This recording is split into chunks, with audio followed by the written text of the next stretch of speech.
وقال الذين لا يرجون لقاءنا لولا أنزل علينا الملائكة أو نرى ربنا لقد استكبروا في أنفسهم وعتوا عتوا كبيرا يوم يرون الملائكة لا بشرى يومئذ للمجرمين ويقولون حجرا محجورا وقدمنا إلى ما عملوا من عمل فجعلناه هباء منثورا أصحاب الجنة يومئذ خير مستقرا وأحسن مقيلا ويوم تشقق السماء بالغمام ونزل الملائكة تنزيلا الملك يومئذ الحق للرحمن وكان يوما على الكافرين عسيرا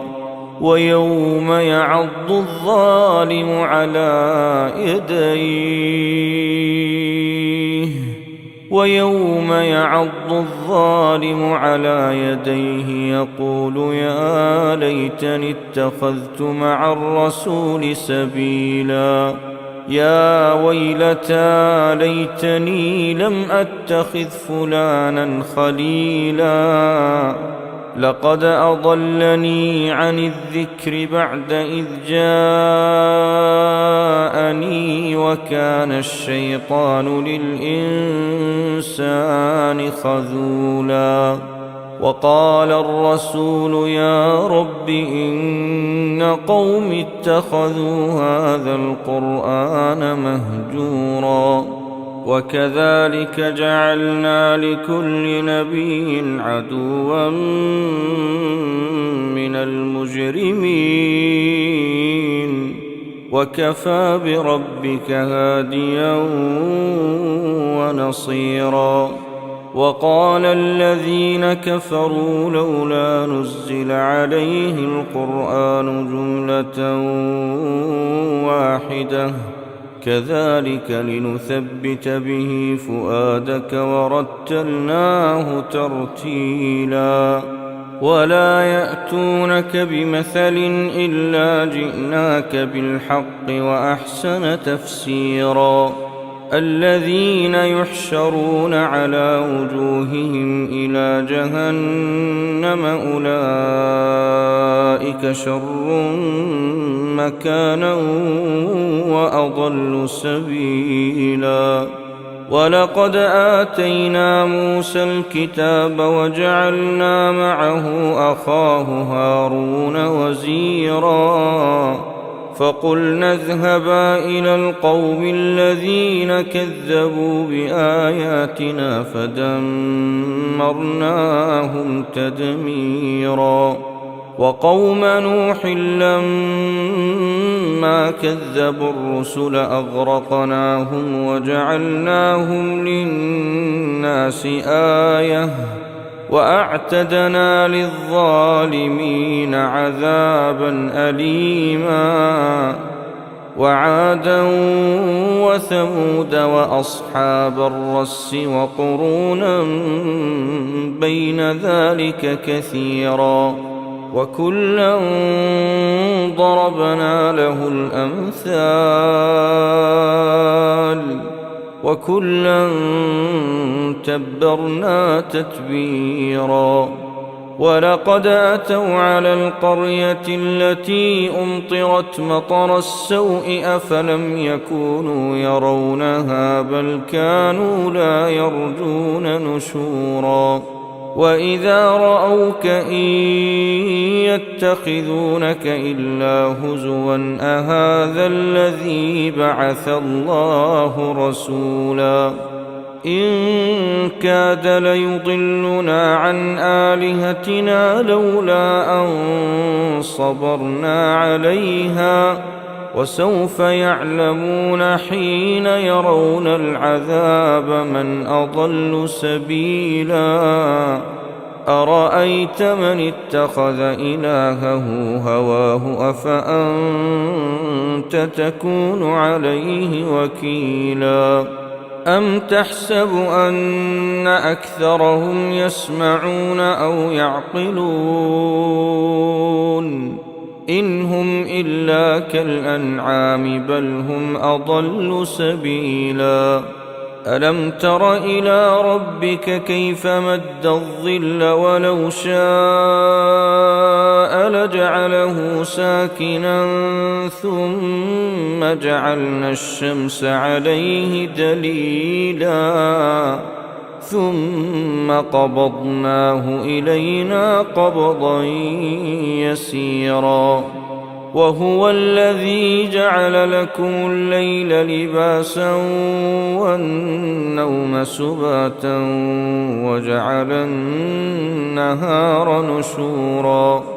وهو الذي أرسل الرياح بشرا بين يدي رحمته وأنزلنا من السماء ماء طهورا لنحيي به بلدة ميتا ونسقيه مما خلقنا أنعاما وأناسيا كثيرا ولقد صرفناه بينهم ليذكروا فأبى أكثر الناس إلا كفورا ولو شئنا لبعثنا في كل قرية نذيرا فلا تطع الكافرين وجاهدهم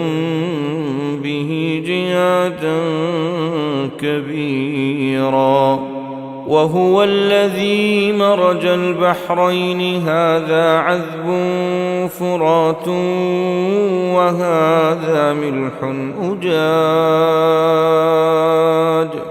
وهذا ملح أجاج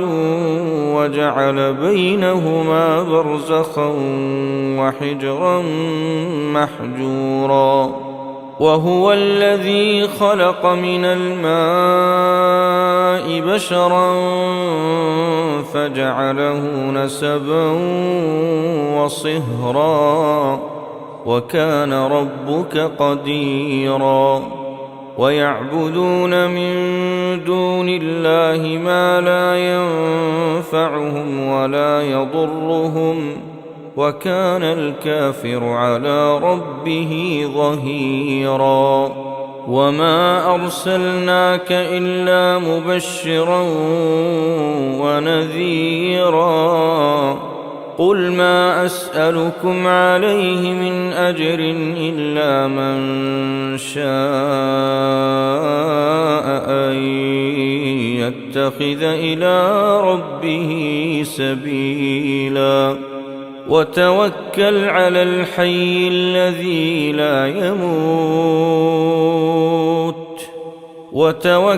على الحي الذي لا يموت وسبح بحمده وكفى به بذنوب عباده خبيرا الذي خلق السماوات والأرض وما بينهما في 6 أيام ثم استوى على العرش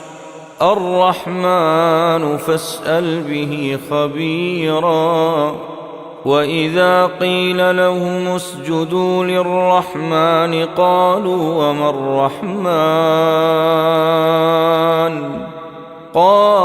وما الرحمن أنسجد لما تأمرنا وزادهم نفورا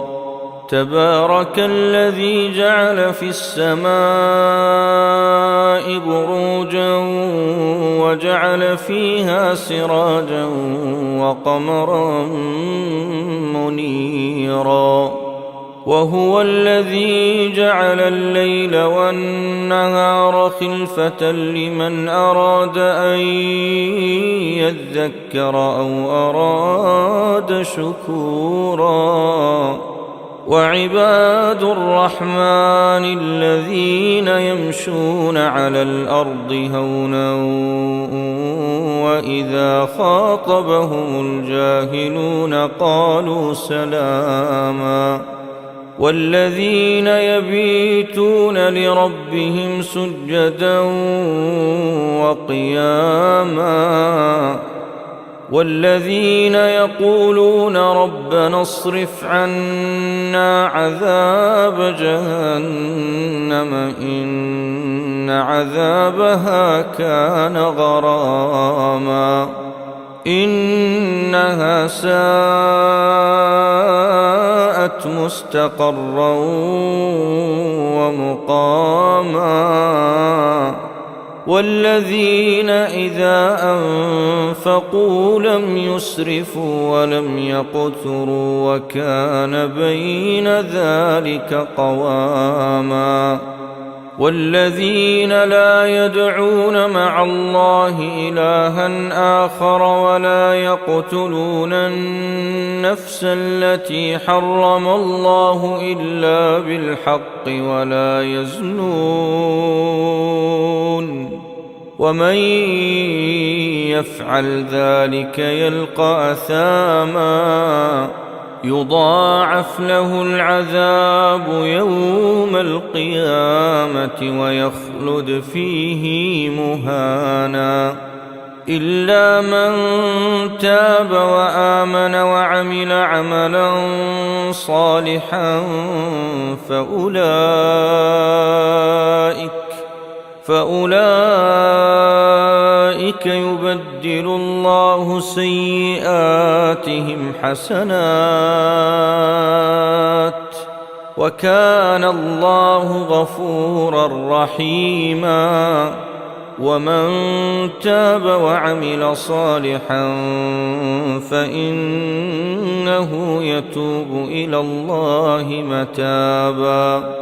والذين لا يشهدون الزور وإذا مروا باللغو مروا كراما والذين إذا ذكروا بآيات ربهم لم يخروا عليها صما وعميانا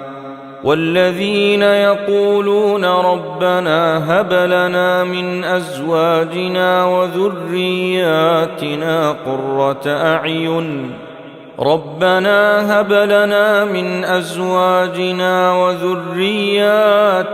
قرة أعين واجعلنا للمتقين إماما أولئك يجزون الغرفة بما صبروا ويلقون فيها تحية وسلاما خالدين فيها حسنت مستقرا ومقاما قل ما يعبأ بكم ربي لولا دعاؤكم فقد كذبتم فسوف يكون لزاما. بسم الله الرحمن الرحيم.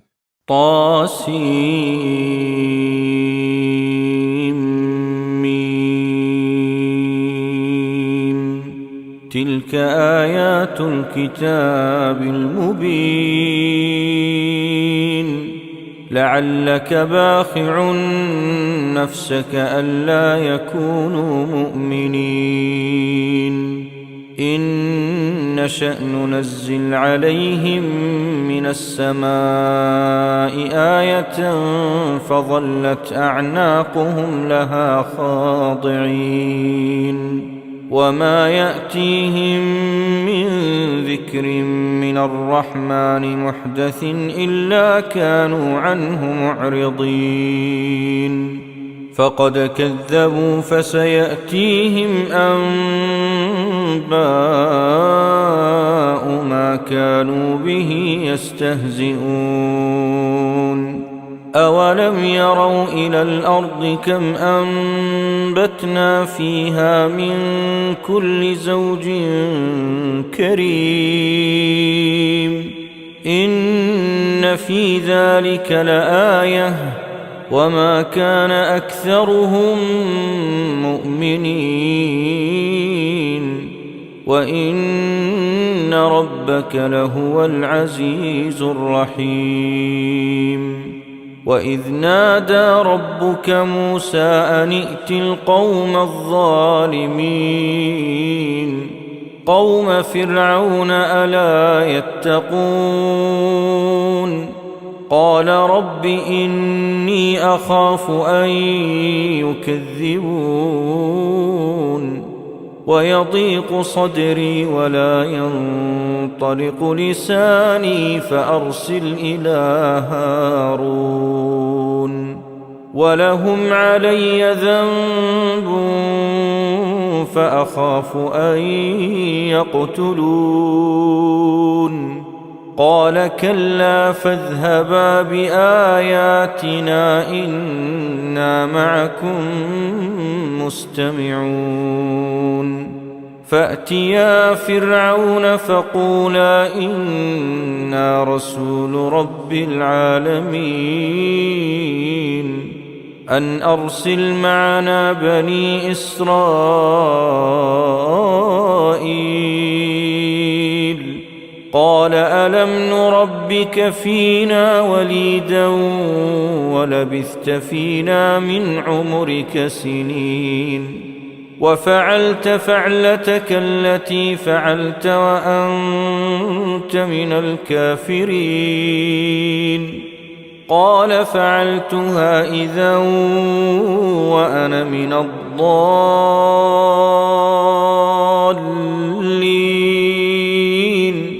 ففررت منكم لما خفتكم فوهب لي ربي حكما وجعلني من المرسلين وتلك نعمة تمنها علي أن عبدت بني إسرائيل قال فرعون وما رب العالمين قال رب السماوات والأرض وما بينهما إن كنتم موقنين قال لمن حوله ألا تستمعون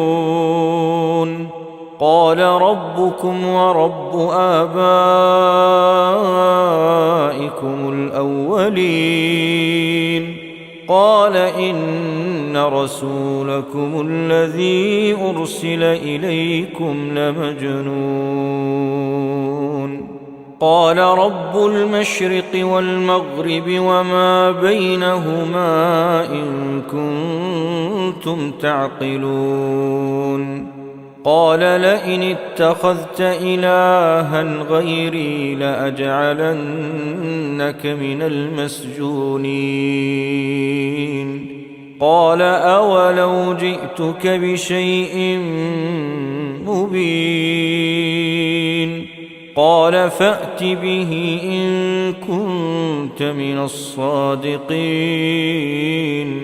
فألقى عصاه فإذا هي ثعبان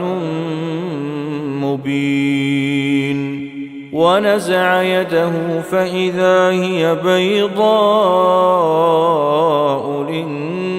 للناظرين قال للملأ حوله إن هذا لساحر عليم يريد أن يخرجكم من أرضكم بسحره فماذا تأمرون قالوا أرجه وأخاه وابعث في المدائن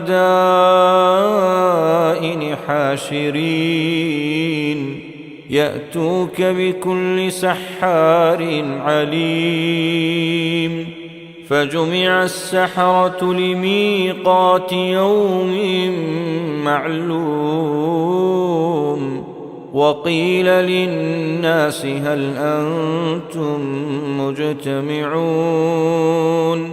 لعلنا نتبع السحرة إن كانوا هم الغالبين فلما جاء السحرة قالوا لفرعون أئن لنا لأجرا إن كنا نحن الغالبين قال نعم وإنكم إذا لمن المقربين قال لهم موسى ألقوا ما أنتم ملقون فألقوا حبالهم وعصيهم وقالوا بعزة فرعون إنا لنحن الغالبون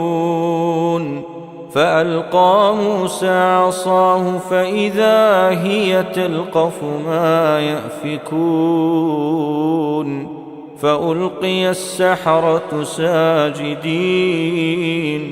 قالوا آمنا برب العالمين رب موسى وهارون قال آمنتم له قبل أن آذن لكم إنه لكبيركم الذي علمكم السحر فلسوف تعلمون لأقطعن أيديكم وأرجلكم من خلاف ولأصلبنكم أجمعين قالوا لا ضير إنا إلى ربنا منقلبون إنا نطمع أن يغفر لنا ربنا خطايانا أن كنا أول المؤمنين وأوحينا إلى موسى أن أسر بعبادي إنكم متبعون فأرسل فرعون في المدائن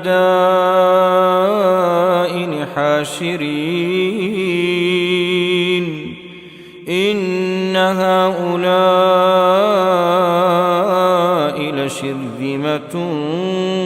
قليلون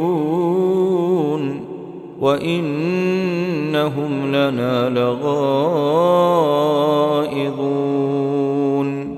وإنا لجميع حاذرون فأخرجناهم من جنات وعيون وكنوز ومقام كريم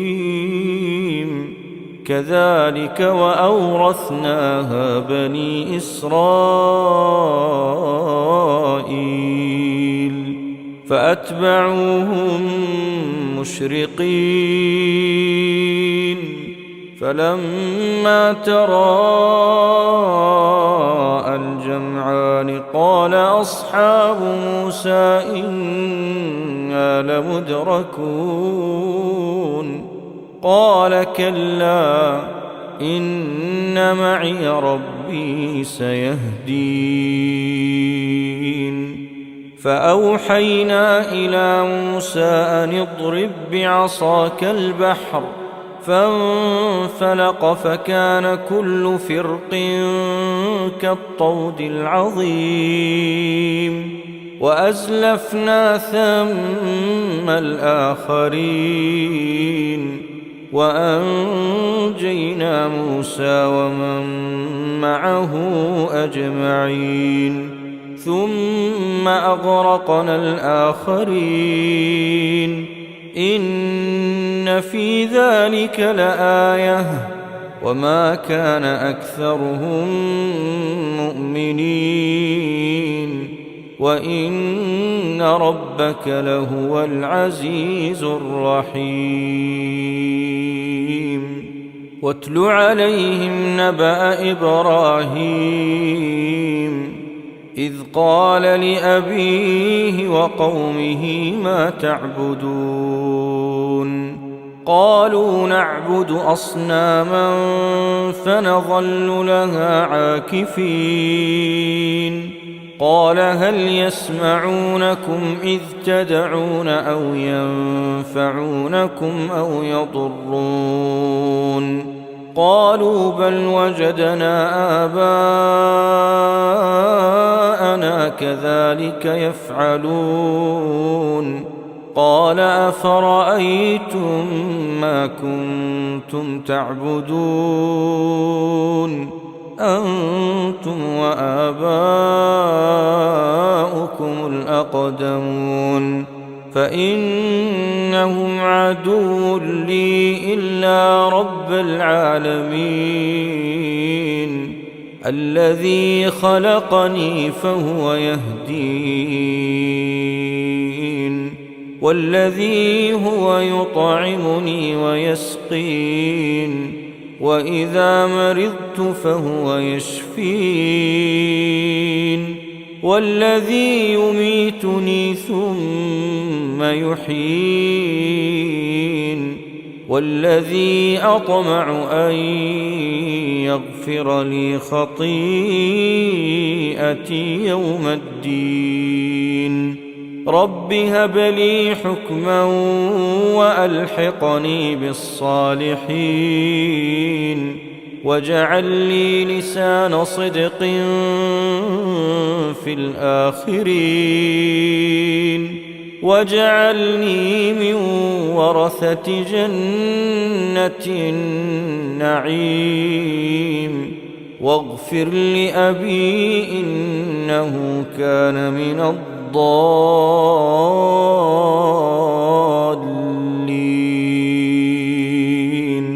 ولا تخزني يوم يبعثون يوم لا ينفع مال ولا بنون إلا من أتى الله بقلب سليم وأزلفت الجنة للمتقين وبرزت الجحيم للغاوين وقيل لهم أين ما كنتم تعبدون من دون الله هل ينصرونكم أو ينتصرون فكبكبوا فيها هم والغاوون وجنود إبليس أجمعون قالوا وهم فيها يختصمون تالله إن كنا لفي ضلال مبين إذ نسويكم برب العالمين وما أضلنا إلا المجرمون فما لنا من شافعين ولا صديق حميم فلو أن لنا كرة فنكون من المؤمنين إن في ذلك لآية وما كان أكثرهم مؤمنين وإن ربك لهو العزيز الرحيم كذبت قوم نوح المرسلين إذ قال لهم أخوهم نوح ألا تتقون إني لكم رسول أمين فاتقوا الله وأطيعون وما أسألكم عليه من أجر إن أجري إلا على رب العالمين فاتقوا الله وأطيعون قالوا أنؤمن لك واتبعك الأرذلون قال وما علمي بما كانوا يعملون إن حسابهم إلا على ربي لو تشعرون وما أنا بطارد المؤمنين إن أنا إلا نذير مبين قالوا لئن لم تنته يا نوح لتكونن من المرجومين قال رب إن قومي كذبون فافتح بيني وبينهم فتحا ونجني ومن معي من المؤمنين فأنجيناه ومن معه في الفلك المشحون ثم أغرقنا بعد الباقين إن في ذلك لآية وما كان أكثرهم مؤمنين وإن ربك لهو العزيز الرحيم كذبت عاد المرسلين إذ قال لهم أخوهم هود ألا تتقون إني لكم رسول أمين فاتقوا الله وأطيعون وما أسألكم عليه من أجر إن أجري إلا على رب العالمين أتبنون بكل ريع آية تعبثون وتتخذون مصانع لعلكم تخلدون وإذا بطشتم بطشتم جبارين فاتقوا الله وأطيعون واتقوا الذي أمدكم بما تعلمون أمدكم بأنعام وبنين وجنات وعيون إني أخاف عليكم عذاب يوم عظيم قالوا سواء علينا أوعظت أم لم تكن من الواعظين إن هذا إلا خلق الأولين وما نحن بمعذبين فكذبوه فأهلكناهم إن في ذلك لآية وما كان أكثرهم مؤمنين وإن ربك لهو العزيز الرحيم كذبت ثمود المرسلين إذ قال لهم أخوهم صالح ألا تتقون إني لكم رسول أمين فاتقوا الله وأطيعون وما أسألكم عليه من أجر إن أجري إلا على رب العالمين أتتركون فيما هاهنا آمنين في جنات وعيون وزروع ونخل طلعها هضيم وتنحتون من الجبال بيوتا فارهين فاتقوا الله وأطيعون ولا تطيعوا أمر المسرفين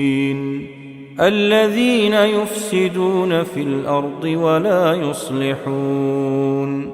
قالوا إنما أنت من المسحرين ما أنت إلا بشر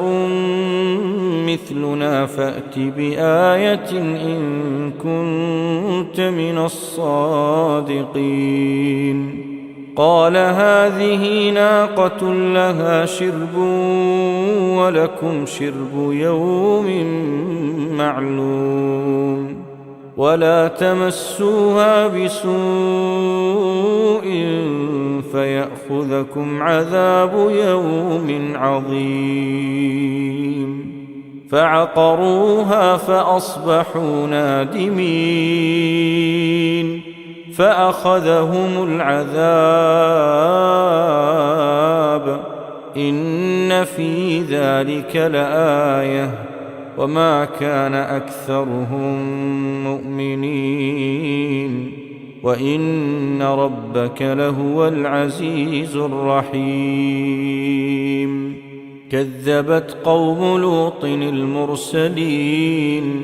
إذ قال لهم أخوهم لوط ألا تتقون إني لكم رسول أمين فاتقوا الله وأطيعون. وما أسألكم عليه من أجر إن أجري إلا على رب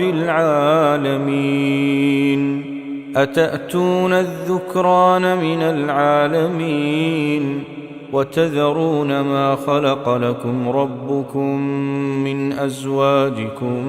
بل أنتم قوم عادون. قالوا لئن لم تنته يا لوط لتكونن من المخرجين.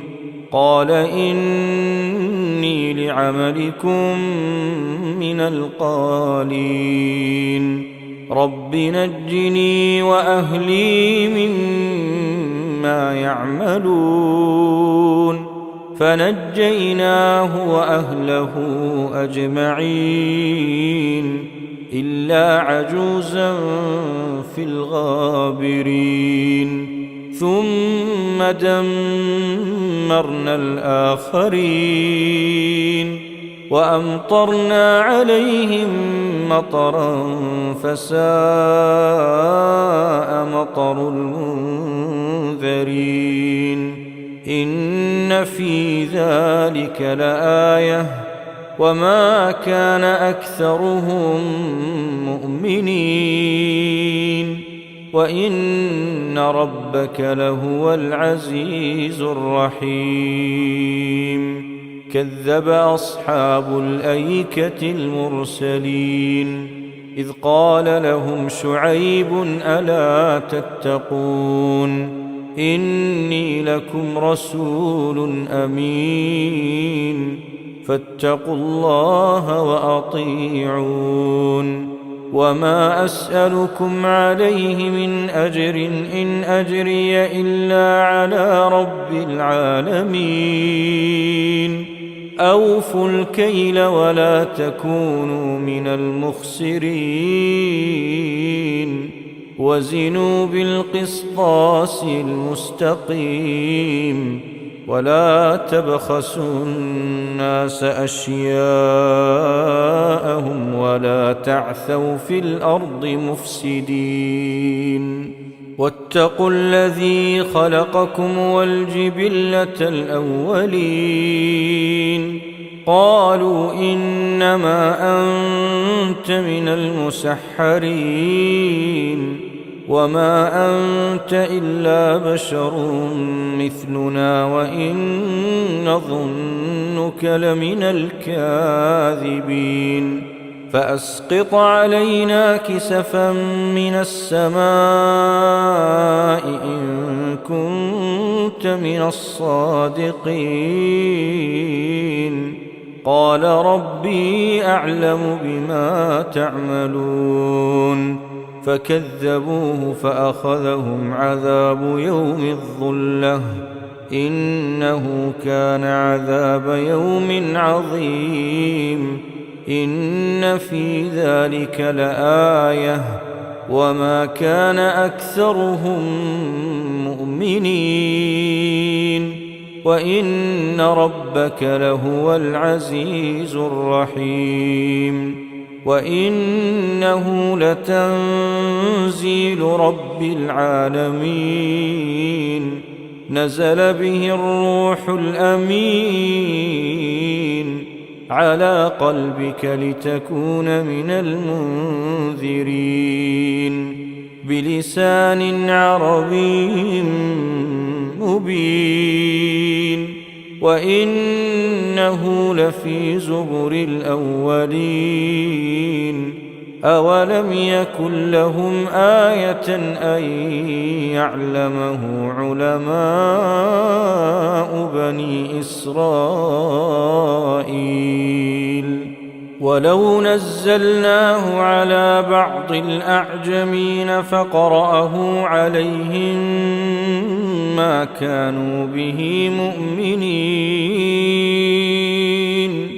كذلك سلكناه في قلوب المجرمين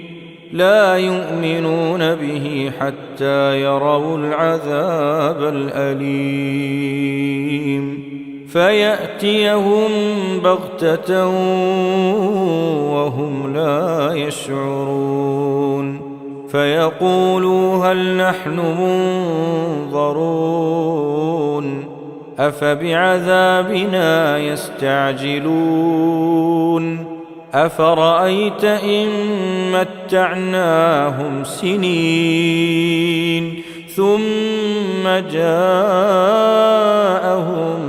ما كانوا يوعدون ما أغنى عنهم ما كانوا يمتعون وما أهلكنا من قرية إلا لها منذرون ذكرى وما كنا ظالمين وما تنزلت به الشياطين وما ينبغي لهم وما يستطيعون إنهم عن السمع لمعزولون فلا تدع مع الله إلها آخر فتكون من المعذبين وأنذر عشيرتك الأقربين واخفض جناحك لمن اتبعك من المؤمنين فإن عصوك فقل إني بريء مما تعملون وتوكل على العزيز الرحيم الذي يراك حين تقوم وتقلبك في الساجدين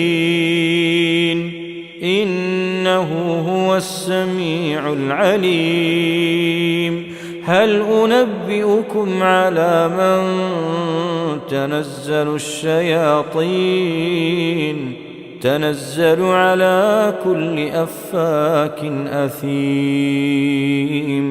يلقون السمع وأكثرهم كاذبون والشعراء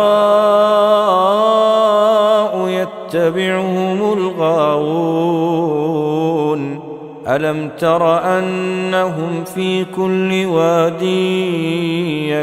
يهيمون وأنهم يقولون ما لا يفعلون إلا الذين آمنوا وعملوا الصالحات وذكروا الله كثيرا وانتصروا من بعد ما ظلموا وسيعلم الذين ظلموا أي منقلب ينقلبون. بسم الله الرحمن الرحيم. طاسين. تلك آيات القرآن وكتاب مبين، هدى وبشرى للمؤمنين الذين يقيمون الصلاة ويؤتون الزكاة وهم بالآخرة هم يوقنون. إن الذين لا يؤمنون بالآخرة زينا لهم أعمالهم فهم يعمهون. أولئك الذين لهم سوء العذاب وهم في الآخرة هم الأخسرون. وإنك لتلقى القرآن من لدن حكيم عليم. إذ قال موسى لأهله إني آنست نارا سآتيكم منها بخبر أو آتيكم بشهاب قبس لعلكم تصطلون. فلما جاءها نودي أن بورك من في النار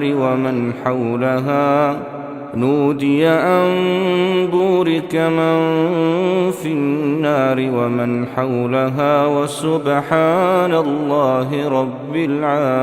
العالمين. يا موسى إنه أنا الله العزيز الحكيم. وألق عصاك، فلما رآها تهتز كأنها جان ولا مدبرا ولم يعقب. يا موسى لا تخف إني لا يخاف لدي المرسلون. إلا من ظلم ثم بدل حسنا بعد سوء فإني غفور رحيم. وأدخل يدك في جيبك تخرج بيضاء من غير سوء في 9 آيات إلى فرعون وقومه إنهم كانوا قوما فاسقين. فلما جاءتهم آياتنا مبصرة قالوا هذا سحر مبين. وجحدوا بها واستيقنتها أنفسهم ظلما وعلوا فانظر كيف كان عاقبة المفسدين. ولقد آتينا داود وسليمان علما وقال الحمد لله الذي فضلنا على كثير من عباده المؤمنين. وورث سليمان داود وقال يا أيها الناس علمنا منطق الطير وأوتينا من كل شيء إن هذا لهو الفضل المبين. وحشر لسليمان جنوده من الجن والإنس والطير فهم يوزعون. حتى إذا أتوا على واد النمل قالت نملة يا أيها النمل ادخلوا مساكنكم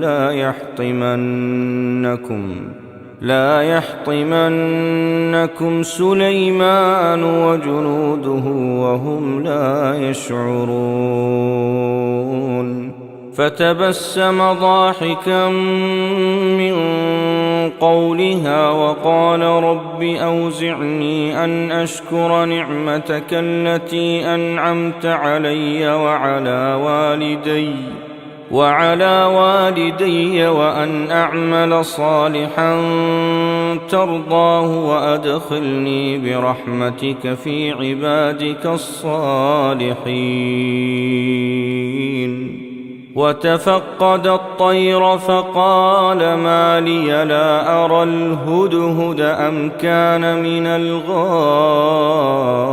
الغائبين لأعذبنه عذابا شديدا أو لأذبحنه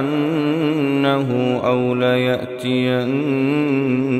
بسلطان مبين. فمكث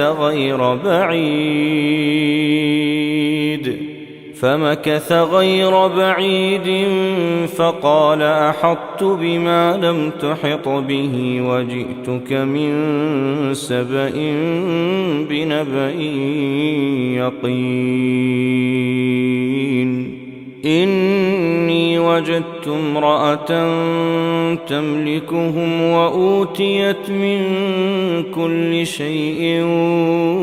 ولها عرش عظيم. وجدتها وقومها يسجدون للشمس من دون الله وزين لهم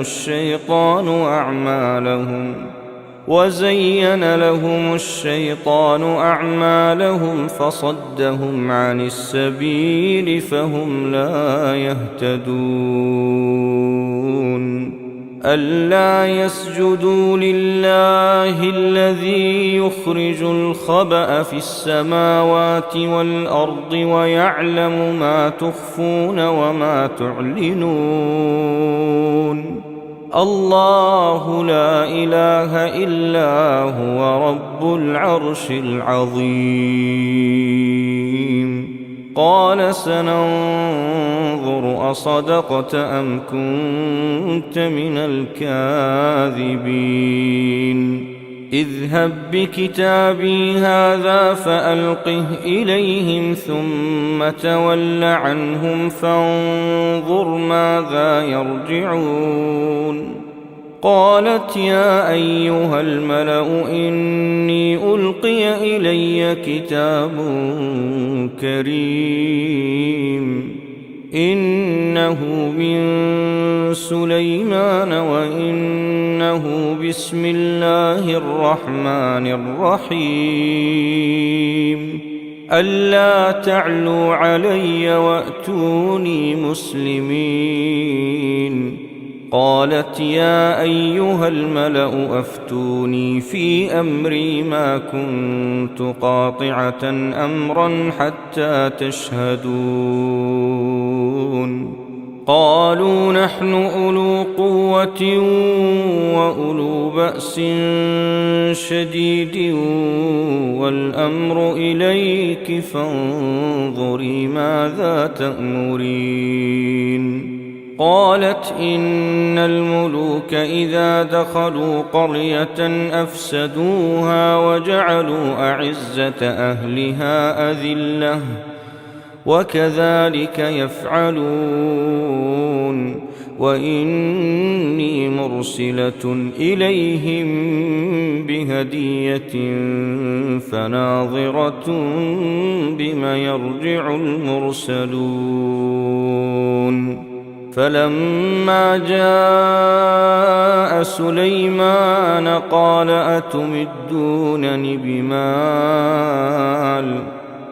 أتمدونني بمال فما آتاني الله خير مما آتاكم بل أنتم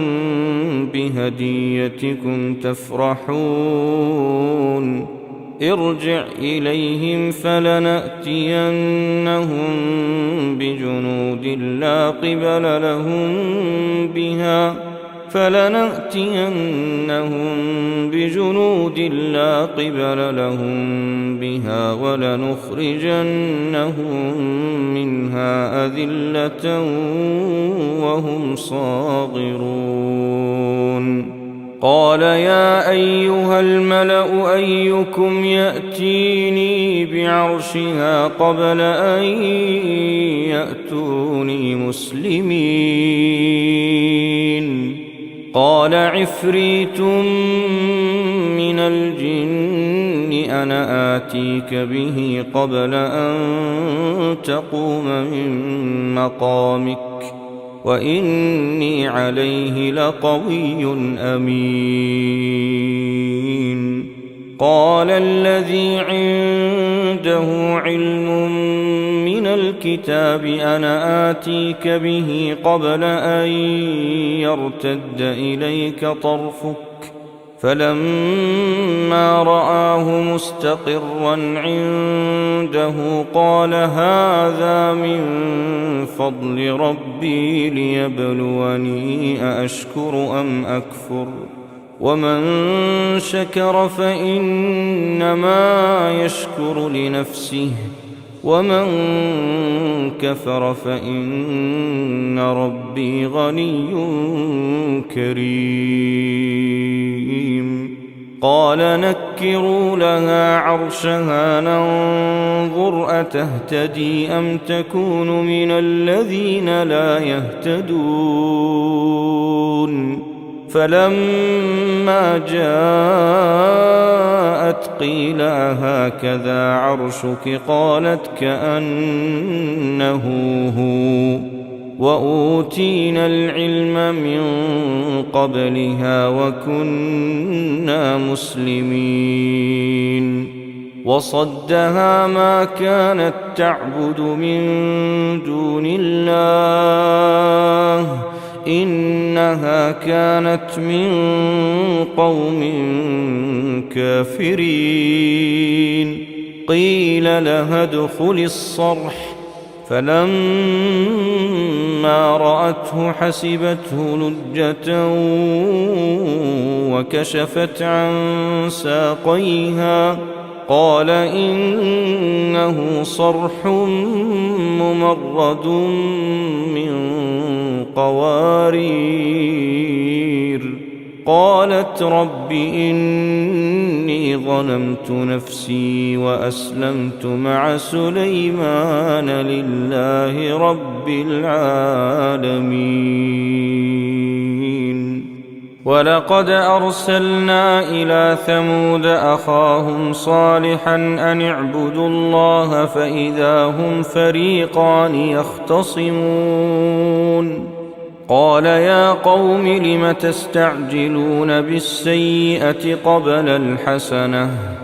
لولا تستغفرون الله لعلكم ترحمون قالوا اطيرنا بك وبمن معك قال طائركم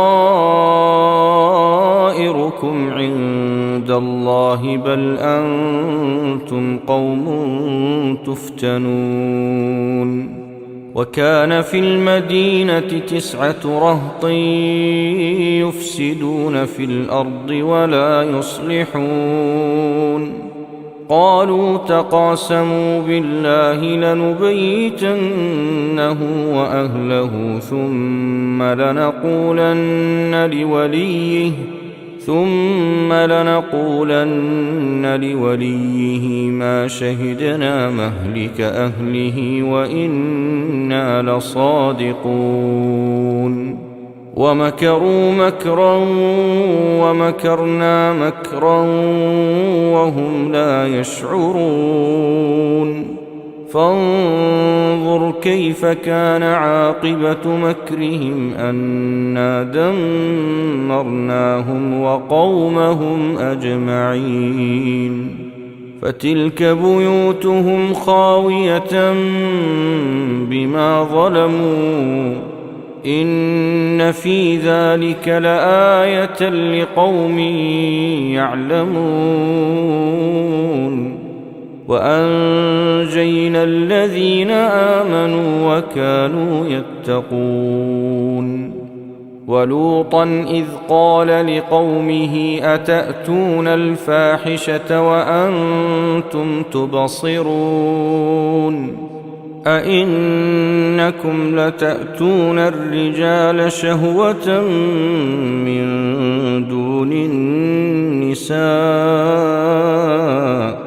بل أنتم قوم تجهلون